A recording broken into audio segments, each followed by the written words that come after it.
ابتديتي مرحلة الأكل مع طفلك ومحتارة تشتري منتجات إيه تساعدك في المرحلة دي؟ أمهات كتير مش بتكون عارفة تشتري إيه، وأمهات أكتر مش بتكون عارفة إن في فروقات بين كل المنتجات، علشان كده في الفيديو ده أنا جمعت لك كل أدوات المائدة اللي ممكن تستخدميها لطفل.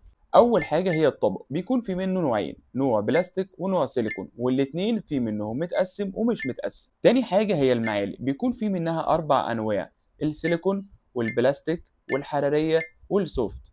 والبلاستيك بيكون في منها نوعين، في بلاستيك بيكون ثابت وفي بلاستيك بيكون متحرك. وطالما ابتدينا ناكل يبقى ما ننساش البافيتا علشان نقلل من البهدله شويه، والبافيتا في منها 4 انواع، في منها السيليكون والبلاستيك والمشمع والقطن. ولو ابتديتي تدخلي الفاكهه كمان فانت محتاجه عضاده الفاكهه اللي بيكون في منها نوعين، نوع جسم سيليكون بالكامل ونوع جسم صلب بالكامل. وفي منها نوعين من المصه، مصه سيليكون ومصه شبك.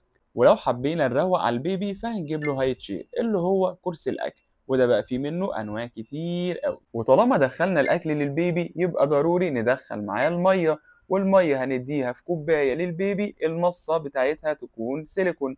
والمصه دي في منها نوعين، نوع نون سبيل ونوع فري سبيل. وبس كده، ودي كانت تجميع لكل ادوات المائده اللي ممكن تستخدميها لطفلك. في الكومنتات لو عندك أي استفسار أو عايزة تعرفي الفرق بين الطبق ده والطبق ده أو أي نوع إحنا قلناه في الفيديو، اسألي وأنا هجاوب.